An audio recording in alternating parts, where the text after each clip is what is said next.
Sud Radio Parlons Vrai chez Bourdin, 10h30, 12h30, Jean-Jacques Bourdin. Il est 10h52. La France est le pays européen qui compte le plus de centenaires.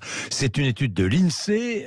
En 50 ans, le nombre de centenaires a été multiplié par 30 en France. Il y a aujourd'hui 30 000 centenaires en France et 86% sont des femmes. Jean-Marie Robine, bonjour.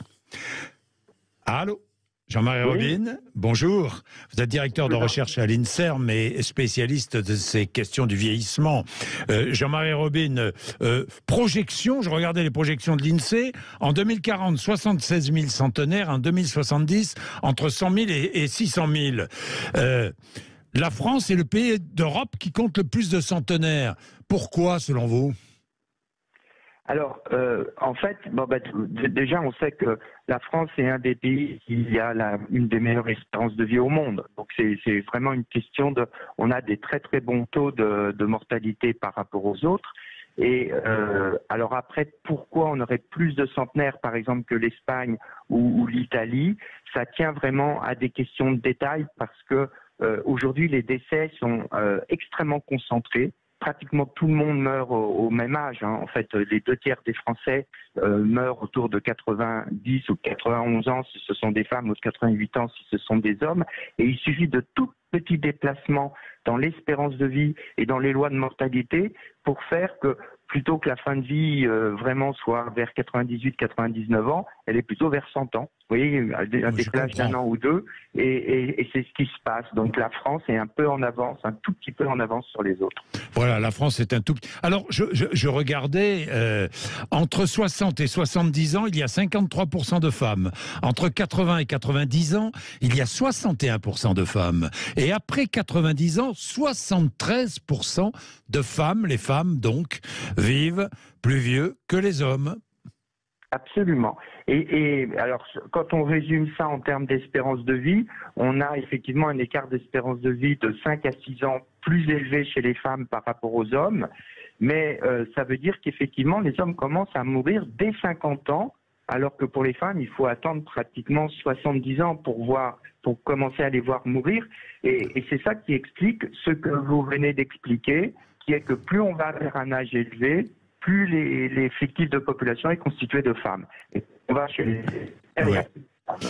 Alors, Jean-Marie Robine, il y a un autre...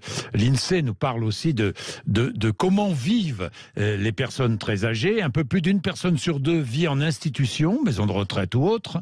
Et parmi les autres, parmi les personnes, celles qui ne vivent pas en institution, 33% vivent seules, 12% avec une autre personne, 4% en couple, etc., etc. Et curieusement, les hommes vivent plus souvent à domicile que les femmes. Parce que, en fait, ce plus petit nombre d'hommes qui survit est paradoxalement en meilleure santé que les femmes. Ah bon ? Oui.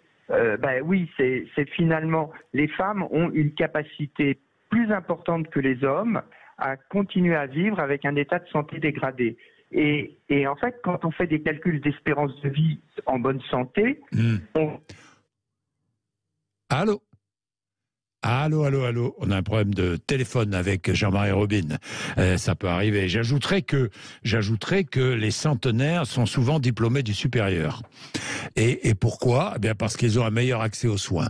C'est ce que dit l'enquête de l'INSEE. Je disais, Jean-Marie Robine, les centenaires sont diplômés du supérieur souvent, hein ? Alors oui, ça c'est une information tout à fait nouvelle qu'on n'avait pas jusqu'à présent. Parce que jusqu'à présent, le nombre des centenaires n'était pas suffisant pour qu'on arrive à avoir des régularités statistiques. Et cette étude de l'INSEE est une des premières sur un effectif assez important. Et effectivement, on voit que la chance de devenir centenaire est bien plus importante si on est diplômé du supérieur. Voilà. Et parce qu'on a un meilleur accès aux soins. Oui, mais moi je serais très prudent. En fait, c'est pas vraiment parce qu'on est plus éduqué, c'est parce que en fait, on parle de centenaires, donc on parle de gens qui ont 100 ans d'années de vie et ils ont fait des études il y a 80 ans. Oui, c'est et vrai, il y a 80 ans, qui faisait des études? C'était les plus riches. Donc je pense qu'en fait là, être un diplômé du supérieur dans cette cohorte, ça signifie simplement qu'on faisait partie des happy few qui avaient de l'argent à l'époque. Voilà, c'est oui, plutôt d'accord. comme ça qu'il faut l'interpréter. Bon, très bien. Merci beaucoup, Jean-Marie Robine. Merci, ça fait réfléchir, alors qu'on est en plein débat sur la réforme des retraites. C'est vrai, ça fait réfléchir. Jean-Marie Robine, directeur de recherche à l'INSERM, était avec nous, 10h57. Merci, je vous rappelle que vous pouvez retrouver tous nos intervenants et surtout notre débat 11-12 qui va être passionnant aujourd'hui, jeudi politique. L'actualité politique est extrêmement riche.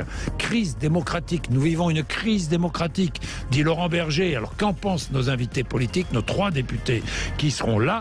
Vous pouvez retrouver tout cela sur sudradio.fr en podcast et sur notre application Sud Radio, 10h58.